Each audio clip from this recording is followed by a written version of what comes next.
Coucou Donatienne.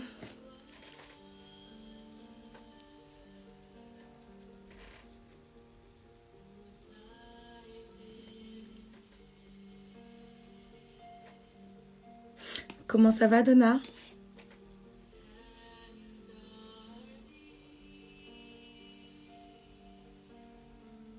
Ça va, super, je teste... Enfin, je teste. Je me lance sur les lives sur Instagram ce soir. J'avais envie d'un peu de changement, de me donner un petit défi. Et là, c'est vraiment un live intimiste ce soir. Je vais attendre un tout petit peu, voir s'il y a d'autres personnes qui se connectent. Sinon, ce sera parfait. Ça va, merci beaucoup Donna.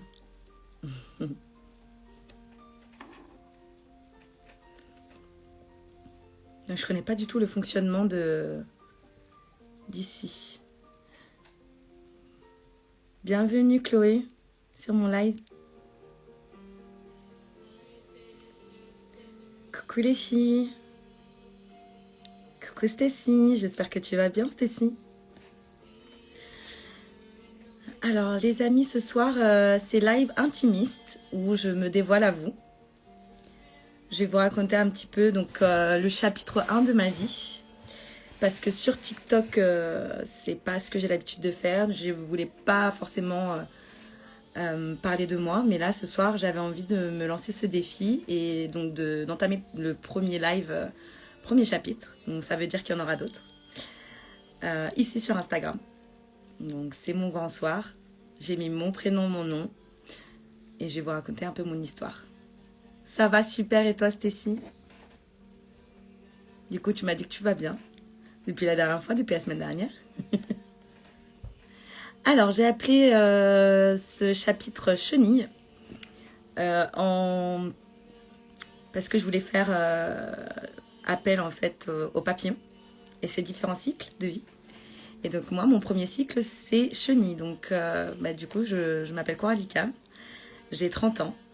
Et je suis née en 1991 dans une famille recomposée avec je suis la dernière en fait donc d'une fratrie de 4 personnes. Donc j'ai un grand frère et 2 grandes sœurs. Je suis issue donc d'un milieu modeste et je tenais aussi à préciser que je suis arrière petite fille d'esclaves. Donc arrière petite fille d'esclave. Donc c'est quelque chose qui, en fait, le sentiment d'injustice, d'abandon, etc. C'est quelque chose qui va me suivre tout au long de mon parcours de vie. Alors du coup, donc, comme je vous disais, donc je suis issue d'un milieu modeste. Donc mes parents sont 2 personnes qui sont très courageuses, qui se sont battues pour nous offrir un bel avenir et nous inculquer donc de belles valeurs. Donc mon papa il est guadeloupéen et ma mère est portugaise.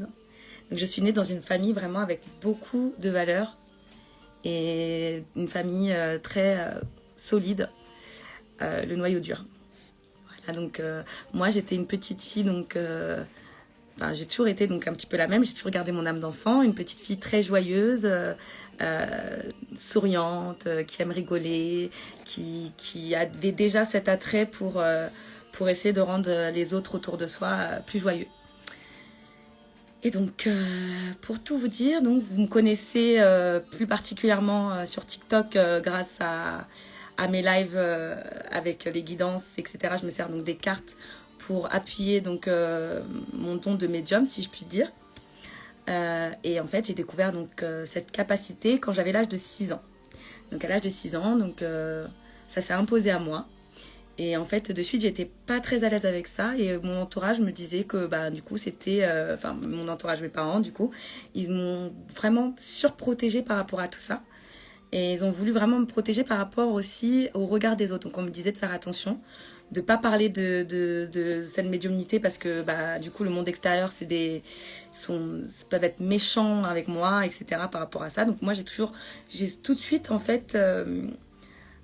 considérer en fait cette capacité comme un danger. Donc en gros voilà, j'utilisais donc pour coucou Anthony, j'utilisais donc pour mon entourage proche, etc. Et je me rendais bien compte en fait que les informations que je canalisais, c'était quelque chose qu'une enfant de 6 ans, 6, 8, jusqu'à 30 ans quoi, plus important que ce que j'aurais dû connaître de moi-même, donc à cet âge-là. Et donc, pour tout vous dire, je suis quelqu'un en fait qui a très peu confiance en elle, donc qui a beaucoup de mal avec son image. Oh, j'aurais dû prendre des mouchoirs parce que je pense que je vais chialer ce soir. Je suis quelqu'un qui a eu beaucoup de mal à avoir confiance en elle, à se trouver jolie, à trouver sa place aussi dans cette grande fratrie qui pourtant me donnait tout, etc. Mais j'ai jamais ressenti, senti que j'avais ma place ou mon mot à dire, entre guillemets, sans vouloir accuser ma famille ni quoi que ce soit, mais je me sentais pas à ma place, pas entendue. C'est un ressenti que j'avais en fait, que ma parole ne valait pas grand chose pour moi. Maintenant, c'est vrai que bon, j'étais jeune et plus petite, etc. Mais voilà, c'est ce que je ressentais. Donc, je me suis construit un peu comme ça, en me disant, très complexée, très repliée sur moi-même, à me dire qu'il fallait que je donne beaucoup d'amour aux autres pour pouvoir avoir un petit peu de reconnaissance pour moi, par rapport à moi. Arrivée donc maternelle, tout ça, bon, voilà, maternelle. Arrive la primaire. Et il faut savoir que les enfants, entre eux, sont très, très méchants. Sont très méchants, donc j'ai commencé à subir les moqueries par rapport à mes yeux bridés. J'ai eu beaucoup, beaucoup de mal. Une moquerie sur mon physique, ça me faisait de la peine, mais sans plus. À l'école, j'étais moyenne, enfin, rien de... Voilà, j'étais moyenne, quoi. Moyenne, j'avais des difficultés comme chacun, enfin, chacun. Pas forcément les autres, mais voilà, j'avais quelques difficultés scolaires. Mais voilà, sans plus. Et donc, j'arrive enfin à la période du collège, parce qu'il ne s'est rien passé spécial en primaire. Période du collège où ça a été plus compliqué pour moi, donc arrivé à 11 ans, 10-11 ans. Donc déjà, à 10 ans, j'ai été séparée donc, de ma grande sœur qui est partie en habitant d'écart et on était très très très proches. On avait un lien vraiment très spécial. On a été séparés, ça a été très très dur pour moi. Parce que j'ai dû me construire un peu bancalement, tu vois. C'était comme une deuxième maman pour moi, et donc voilà. Donc, arrivée au collège, j'arrive fragile. Et je pense que ce que j'ai compris avec le temps, c'est que on attire vraiment à soi ce que l'on représente aussi un peu, tu vois. Donc, j'étais vraiment fragilisée par déjà cette séparation avec ma sœur, cet abandon, comme j'ai vécu ça, donc comme un abandon. Et du coup, j'arrive au collège, nouveau monde. Et en fait, j'ai commencé à être le petit bouc émissaire. Donc j'ai été harcelée pendant toutes mes années de collège par un groupe de filles, toujours le même. Je me suis sentie encore plus mal dans ma peau. Vraiment, ça a créé une cassure en moi et une rupture. Et en fait, j'ai mis ma vie entre parenthèses, vraiment entre parenthèses. Hein. C'est-à-dire que je me suis mise en mode robot et j'avançais sans pouvoir ressentir les choses. Et je me disais, voilà, je survis. C'était à l'époque où on n'en parlait pas de l'harcèlement, c'était pas connu. Donc, moi, j'ai traversé ça. Il y avait aussi, tu sais, c'était à l'époque où il y avait les réseaux sociaux. Skyrock, l'arrivée de Skyblog, pardon. Pas encore Facebook, mais bon. Donc j'avais un Skyblog et puis je me souviens, j'avais plein de mots des filles de ma classe qui me disaient de me suicider. À l'école, on me disait aussi de me suicider, on me tapait. Donc j'arrivais et je me disais, bah voilà, je sais que je vais subir. Et je me préparais à ça tous les jours, donc mentalement. Et je me disais, bah un jour, peut-être que ça s'arrêtera et ça s'est jamais arrêté. Donc ça m'a permis de créer en fait un bouclier autour de moi. Et ce bouclier, il a été très très dur il est très dur à retirer aujourd'hui, même si, malgré que j'ai 30 ans, etc. Chakra-gorge qui commence à se bloquer. Du coup, oui, j'ai été beaucoup brimée. Alors, par rapport à ma différence, le fait que je sois un garçon manqué, que je n'attirais pas forcément les garçons. En plus, j'ai une sœur de 3 ans de plus que moi qui est très très belle. On m'a toujours comparé à elle. Et donc, du coup, moi, j'étais toujours dans la comparaison de pourquoi je suis pas comme ma sœur, pourquoi je suis moins belle, pourquoi les gens ils m'aiment moins. Vraiment, je me sentais vraiment comme le petit Calimero. Je passais donc les récrés enfermée dans les toilettes de l'école et je faisais en sorte de me faire la plus petite pour éviter d'avoir les brimades. Malheureusement, les brimades venaient à moi quand même. Et alors, c'est à l'âge de... lors de ma deuxième, quatrième, qu'est survenu en fait le drame. Où du coup, en fait, j'ai été donc battue au point que j'ai dû être hospitalisée pendant un mois. Enfin, hospitalisée pendant un mois. Non, je m'exprime mal. En fait, j'ai été battue et en fait, ma crête iliaque, c'est un muscle qui se trouve autour du bassin. Elle s'est décollée. Et du coup, j'ai dû être alitée pendant un mois, c'est ça que je veux dire. Donc, j'étais hospitalisée et après, j'ai été alitée pendant un mois. C'est une période très compliquée où je faisais je tombais beaucoup dans les pommes. Je me souviens qu'à cette époque-là, j'étais anémiée. Et en fait, je me nourrissais pas tout simplement parce que j'étais tellement en mal-être. J'avais tellement de phobie scolaire, si vous voulez, que je ne me nourrissais plus. Le midi, ma mère, elle me faisait à manger. Je rentrais chez moi, j'avais pas envie de manger parce que... En fait, je me disais, à quoi bon me nourrir alors que j'ai pas envie de vivre, en fait. J'ai pas envie d'être là. Je vivais tellement mal. Et en fait, je ne parlais pas de ça parce que c'était tellement tabou. Et dès que j'essayais d'en parler un petit peu, en fait, les réactions étaient telles que les gens ne comprenaient pas, ma famille ne comprenait pas pourquoi je vivais telles choses. Moi, en fait, qu'est-ce que je faisais moi pour subir ça à l'école. Du coup, je culpabilisais beaucoup à me dire, mais oui, ça vient de moi, etc. Alors que, non. Et donc, je voulais aussi protéger ma famille en ne communiquant pas là-dessus, quoi. Faut dire que de ça, c'était quand j'avais... ça s'est passé de mes 10-11 ans jusqu'à mes 15-16 ans. Et du coup, j'ai 30 ans, donc ça fait déjà, je sais pas, 20 ans. 20 ans, 25 ans même, je sais pas. Enfin, je suis nulle en calcul, donc vous me connaissez déjà, mais je suis nulle en calcul. Du coup, ça a été très compliqué pour moi, en fait, de trouver les mots. Donc, en fait, je parlais pas. Je parlais pas de tout ça, je gardais ça en moi et je le laissais mourir, en fait, avec la partie de moi, cette partie de moi qui avait envie de vivre, mais il y avait un décalage. Donc, voilà, je robotisais tout, etc. Et donc, arrivé en troisième, alors là, j'ai décidé donc de me consacrer totalement à mon avenir professionnel. Et c'est à cette époque-là que j'ai commencé à visualiser ma vie. Donc c'est quelque chose que je faisais depuis toujours. Depuis le plus jeune âge, j'ai commencé à visualiser ma vie. En fait, c'est ça qui m'a sauvée, c'est la visualisation, la manifestation en fait. Alors, pour tout vous dire, je manifestais. Je me disais, allez, je travaille aujourd'hui, c'est pour pouvoir gagner 2000 € plus tard. Je voulais soit travailler dans l'esthétique, ou soit être secrétaire. Donc j'hésitais entre les deux à l'époque. Et je me disais, je me bats pour mes 2 enfants futurs et je me battrai pour eux, coûte que coûte. Je sais que je le fais pour eux, pour leur offrir un bel avenir. Pour moi, 2000 € c'était waouh, le Saint Graal parce que mes parents, ils gagnaient pas cette somme-là. Et puis moi, je rêvais de ça. Je me disais, 2000 € pour moi, c'est super. C'était génial et je pouvais assurer un bel avenir à mes enfants.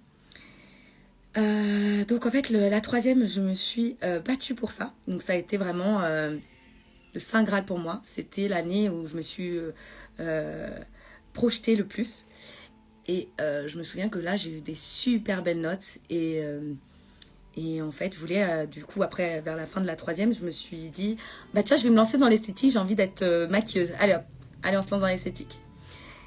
Et malheureusement mes profs m'ont dit non, ce sera pas ton chemin, tu devras aller en général, ce serait dommage de gâcher ce beau dossier que tu as pour aller en pro.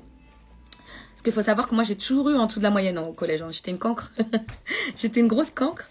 J'ai toujours eu en dessous de la moyenne. Et là, en troisième, j'avais 12 de moyenne. Donc pour moi, c'était bien.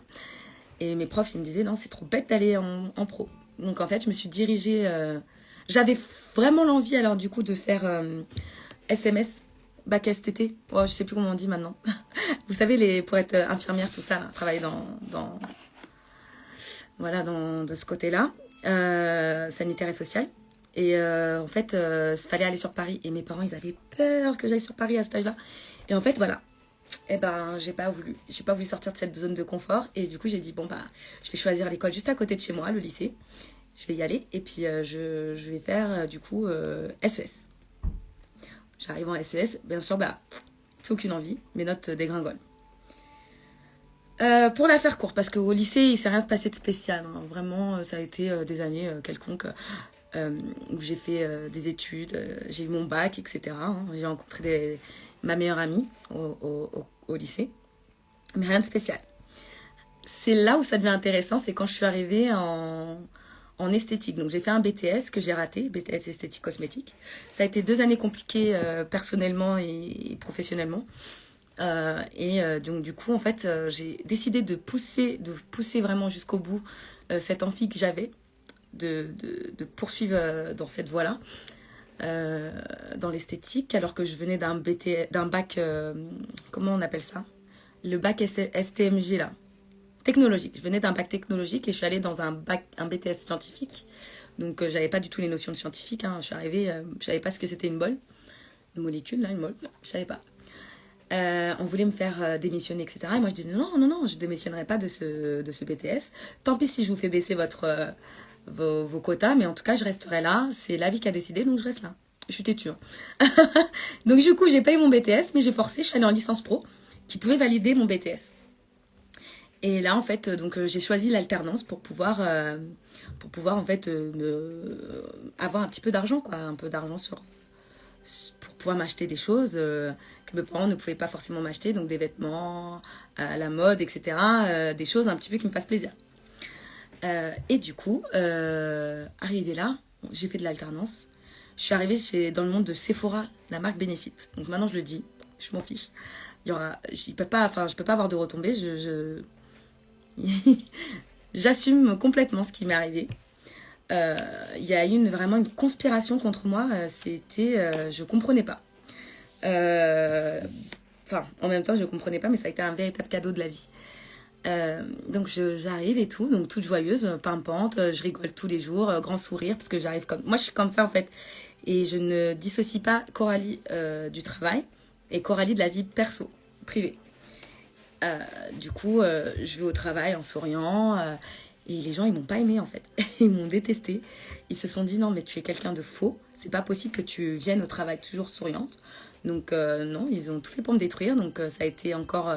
ça a été loin. Ça a été sur des insultes sur mon lieu de travail. Je travaille sur les Champs-Élysées. Donc, ça a été des insultes. Ça a été... on m'a bousculé. Ils se sont partagés mes primes...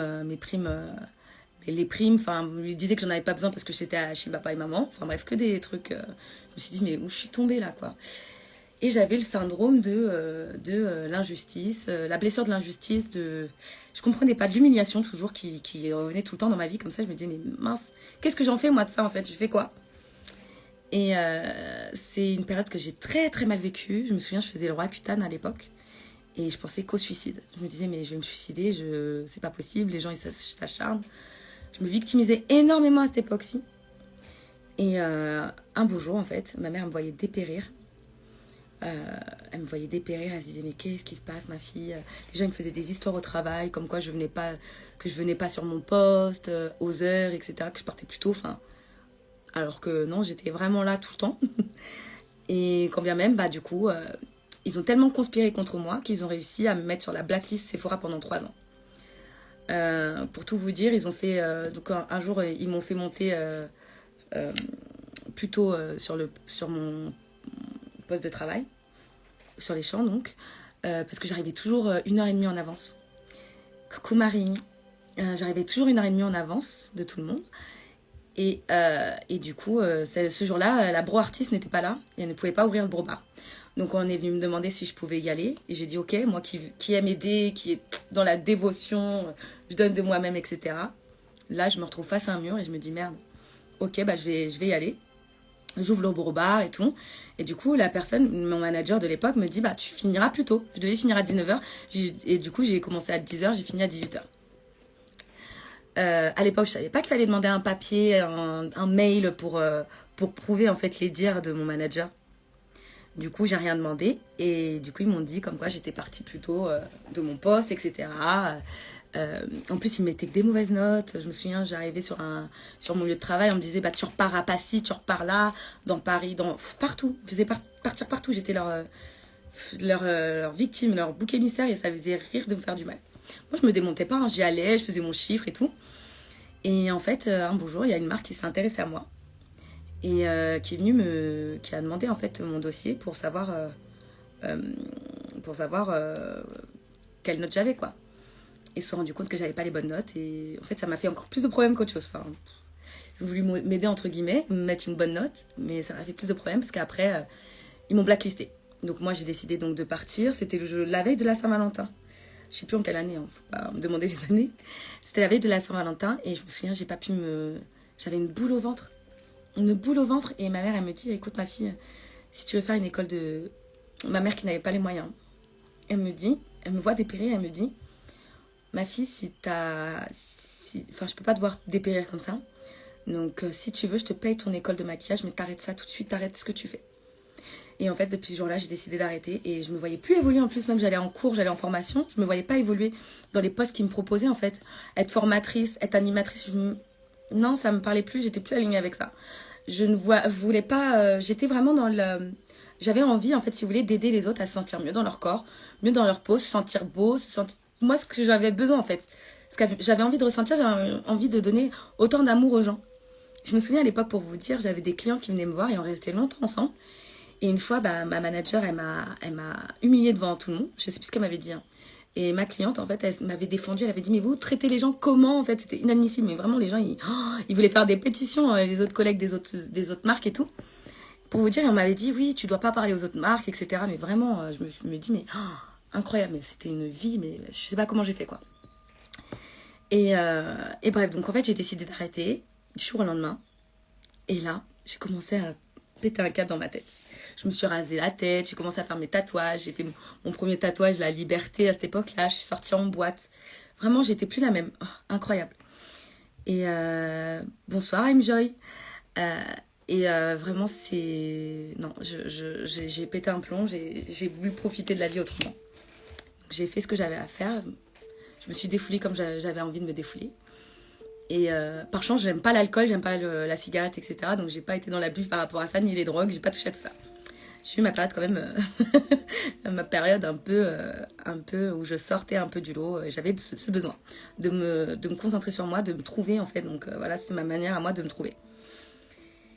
Et un beau jour, j'ai décidé donc de me dire, bah écoute, si je suis bloquée pendant 3 ans, parce que je suis sur le blacklist, je vais pas rester comme ça et je vais faire de ça une opportunité dans ma vie.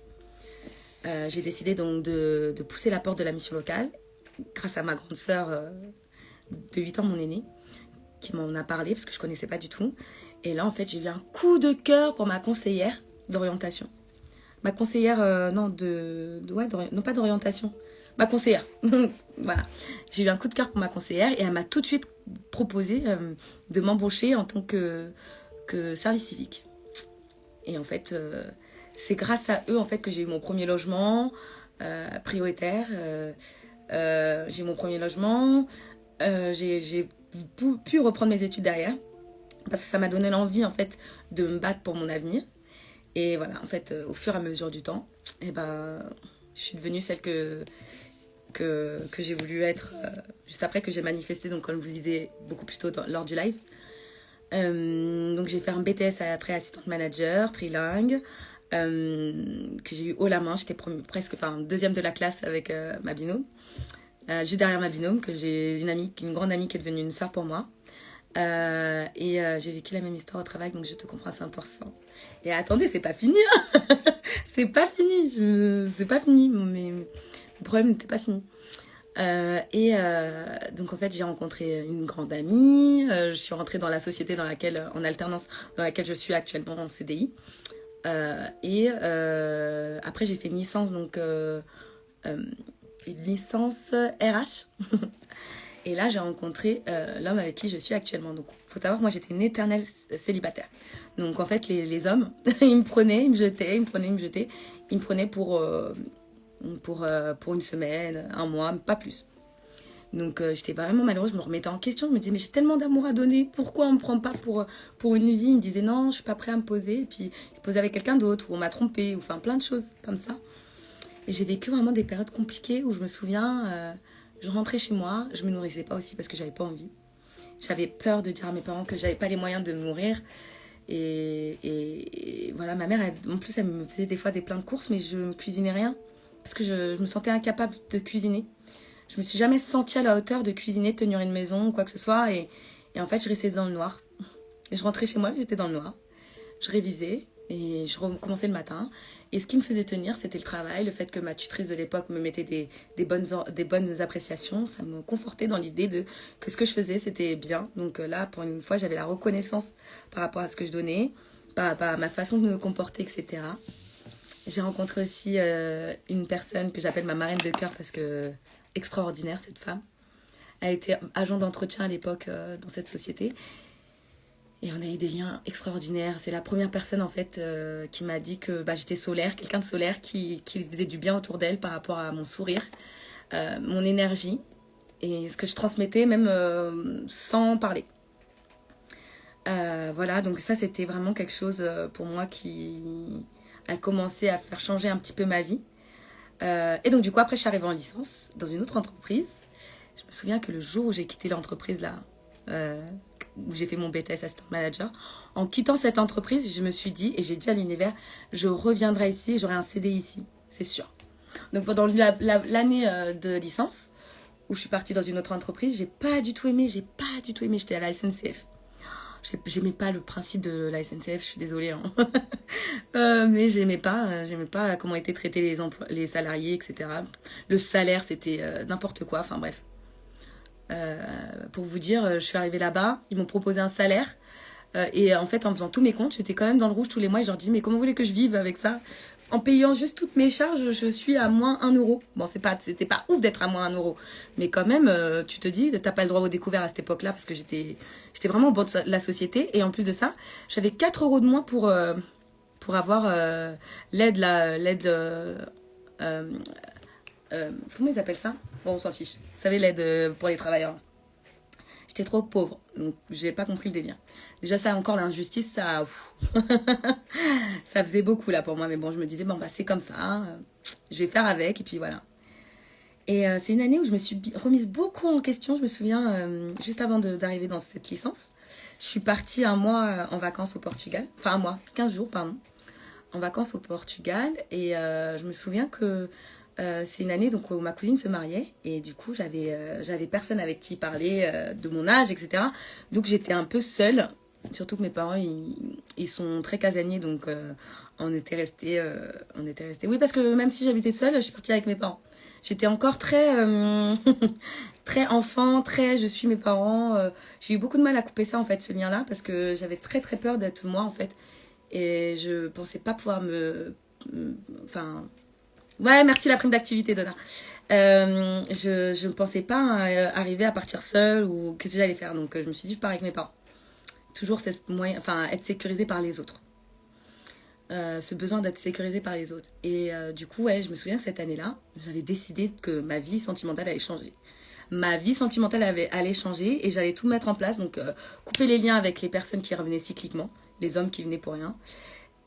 Et du coup, j'avais décidé, c'était pas autrement. Donc, j'avais coupé les réseaux. Le téléphone portable, je l'écoutais même plus. Enfin, je l'avais mis en sourdine.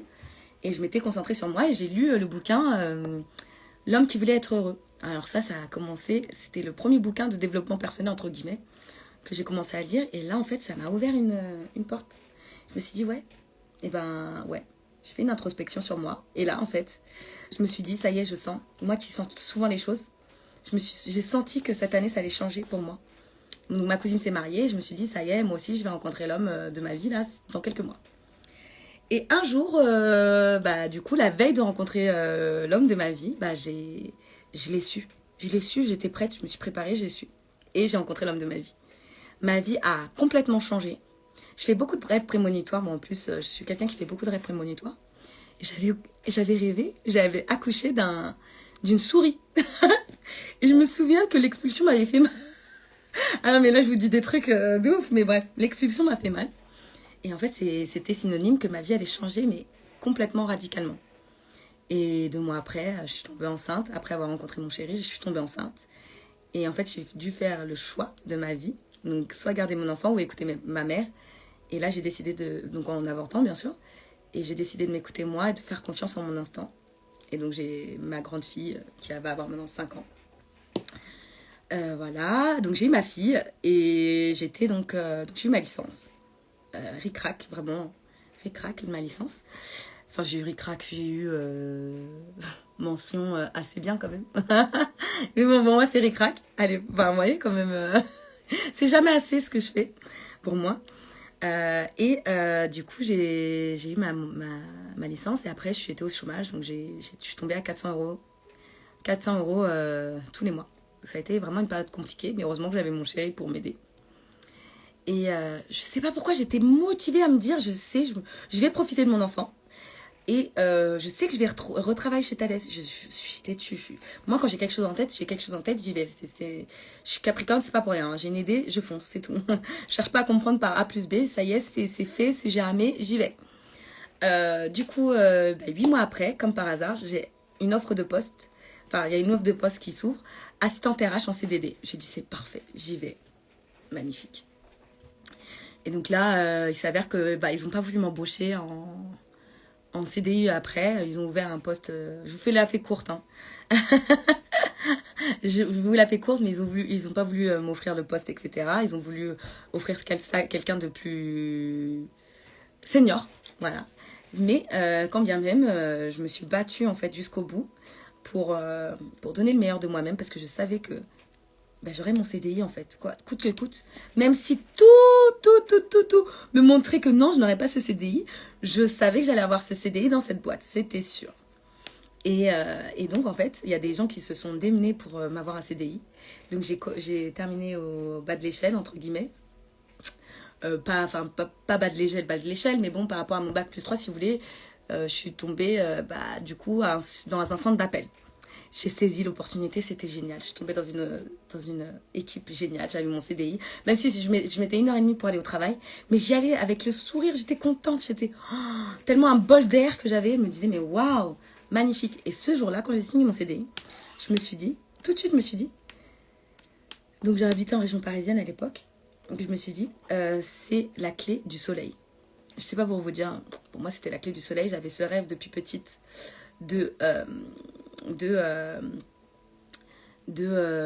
partir au soleil. C'était mon rêve. Je voulais aller habiter à côté de la mer. C'était waouh.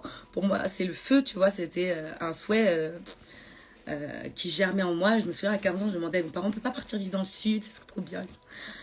Et en fait, voilà, pour moi, c'était ça. C'était la clé du soleil. Donc, j'ai fait 2 ans là-bas. Magnifique, où j'ai évolué dans une équipe super. J'ai fait des rencontres spirituelles avec notamment une personne. Flavie, si tu passes par là, je t'embrasse parce que t'es juste lumineuse. T'es un bijou pour moi. Et donc voilà, donc j'ai fait 2 belles rencontres, donc Sébastien et Flavie, qui sont 2 personnes superbes. Et voilà, suite à ça, j'ai eu mon petit garçon. Voilà, donc j'ai eu mon petit garçon et à la naissance de mon petit garçon, quand je l'ai vu, tout de suite quand je l'ai vu, je me suis dit, oh, avec toi on va vivre des trucs de ouf, je sais, on va habiter à côté de la mer, je le sais, je le sens, c'est tout, c'est comme ça, c'est pas autrement. Et c'était à la période, vous savez, il y avait le confinement, le Covid, etc. Là, c'était très compliqué. Et en fait, là, je me suis dit, mais je vais saisir l'opportunité et je vais demander ma mutation. Voilà, j'ai dit je vais demander ma mutation. Mon mari il avait fait déjà la demande, etc. Et j'ai demandé ma mutation dans le sud de la France. Ma grande stupeur, ça a été accepté alors que en vrai, sur le papier, si tu regardais, fallait pour quitter mon job, être muté, il fallait au moins que j'ai 3 ans sur le poste, etc. Enfin, plein de détails que je n'avais pas. Quoi. Donc ma manager m'a dit ok, la RH m'a dit ok. Par contre, ils m'ont dit direct, écoute Coralie, c'est simple. Un poste d'assistante, parce que je suis assistante, un poste d'assistante dans le sud, c'est extrêmement rare, parce que les gens, ils partent pas, en fait, du sud. Et je la regarde et je lui dis, écoute, Catherine, je sais que j'ai une bonne étoile. Je crois en ma bonne étoile et je sais que ça va venir. Et ça mettra pas beaucoup de temps. Eh ben, figurez-vous que j'ai manifesté tout ça. Et j'ai eu mon poste. Il y a eu 3 postes qui se sont ouverts d'assistante dans le sud de la France. Du coup, j'ai été prise et génial. donc voilà, j'avais envie de vous partager ça. de vous dire que du coup, ce que j'ai manifesté quand j'avais 15 ans, donc les 2000 euros, mes 2 enfants, c'est exactement ce que j'ai actuellement. Je m'en fous, moi, enfin 2000 euros. Je vous parle de ça comme ça, mais voilà, je vous dis les choses clairement. Donc c'est ce que j'ai actuellement. Et voilà, donc pour vous dire que malgré tout ce qui se passe dans la vie, il faut profiter de chaque expérience que l'on vit, chaque étape, chaque tristesse pour transcender et en faire quelque chose de lumineux. Donc voilà, donc j'ai appelé ça, ce chapitre-là, chenille, parce que c'est le moment où encore j'étais encore un petit peu trop dans ma bulle, un peu trop à vouloir faire tout comme tout le monde me disait, à ne pas faire, à pas suivre ma propre voie, etc. Et en fait, en partant de Paris, de la région parisienne, j'ai fait un grand saut parce que je quittais tout, en fait, ma famille, mes habitudes, etc. Moi qui ne me sentais pas capable du tout d'être moi, en fait, de simplement incarner celle que je suis aujourd'hui. Et ben, j'ai décidé de faire le grand saut. Et ça m'a fait un bien fou.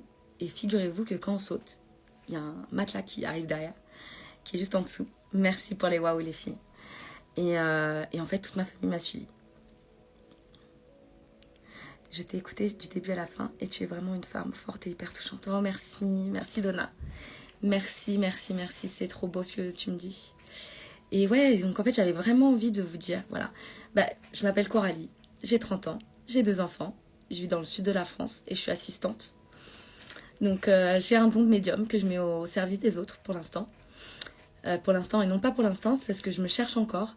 Je cherche un petit peu ce que je pourrais apporter de plus parce que j'ai envie de faire bien plus que de vous accompagner, de vous dire en fait ce qui va vous arriver entre guillemets par rapport aux énergies actuelles. J'ai envie de vous aider à vous débloquer, à débloquer votre vie, vos étapes, à transcender tout ça.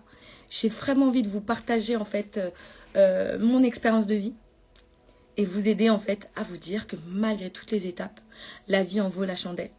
Voilà. Malgré tout ce qu'on peut vous dire chaque jour, sachez que vous avez une valeur dans ce monde. Vous êtes incarné en fait ici dans ce monde pour vivre des choses tellement belles. Et je voulais voilà vous passer ce message-là, vous emmener avec moi vers cette transformation. Parce que encore une fois, je vous le dis, je sens que cette année sera pour moi synonyme de grande transformation spirituelle et d'éveil en fait personnel. Et j'ai envie de vous emmener avec moi. Ben, je t'en prie, Donna, je t'en prie,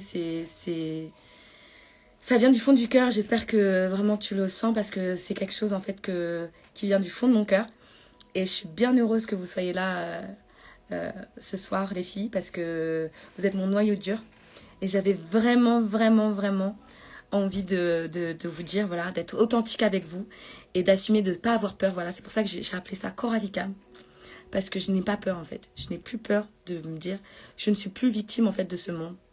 Je n'ai plus peur qu'on m'attaque, je n'ai plus peur de tout ça en fait. Parce que je sais que je me relèverai toujours. Et j'ai plus peur d'assumer celle que je suis. Et aujourd'hui, voilà, je vous le dis. Y a plein de choses qui vont évoluer. J'espère que vous grandirez avec moi.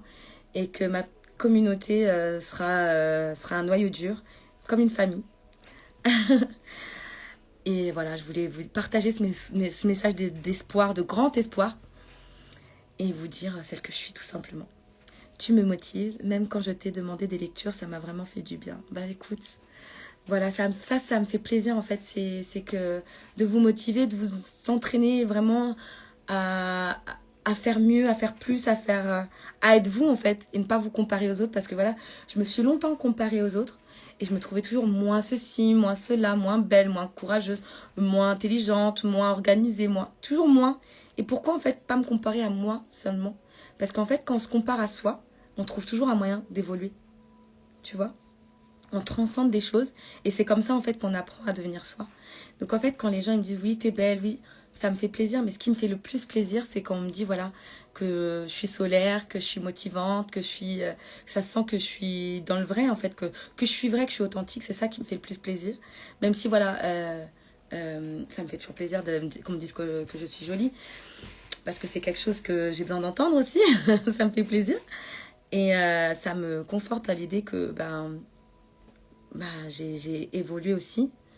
J'accepte en fait les compliments par rapport à ça.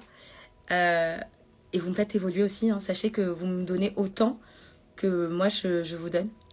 Voilà, donc en fait, voilà, j'ai fait cette première étape de chenille. Et la prochaine étape, ça sera chrysalide. Donc je suis dans la période, dans l'étape chrysalide, les filles.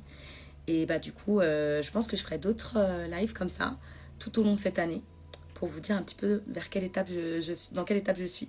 Et là, pour l'instant, c'est chrysalide. Je me cherche encore. Je ne sais pas ce que je vais devenir, mais je sais que c'est grand.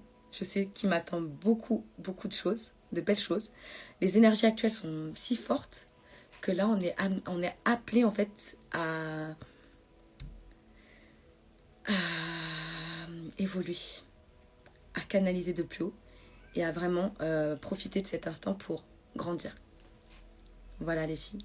Merci pour ton beau message et tes encouragements. Je te souhaite le meilleur. Merci Stécie. Je me retrouve énormément dans ce que tu dis et effectivement tu es solaire. C'est ce qui m'a permis de sauter le pas et te faire confiance pour de l'aide. Ah bah écoute, c'est génial, c'est ça en fait. C'est magnétiser les gens.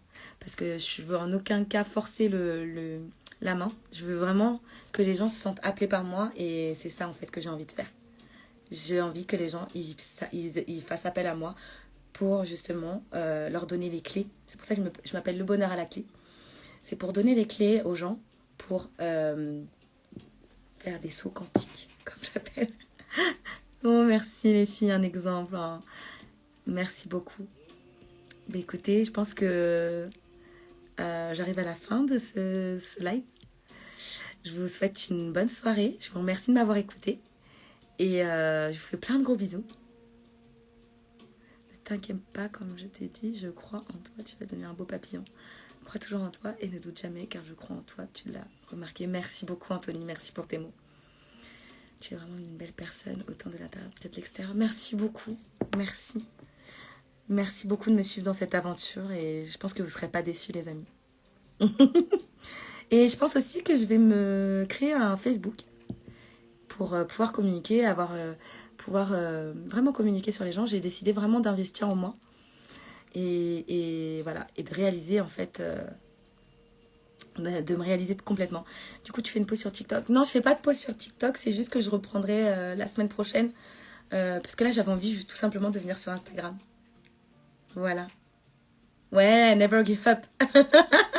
Je baisserai jamais les bras, je suis une warrior. C'est vrai. Ça, pour le coup, ouais, je me rends compte. Et c'est ça, j'apprends à me découvrir en ce moment. Et c'est ça, en fait, qui est très important. C'est que ouais, j'apprends à me découvrir moi. Et j'apprends à me connaître. Du coup, je fais connaissance de moi-même. Belle soirée à toi aussi, Elodie. Je t'embrasse fort. Je vous dis à très bientôt. Au revoir.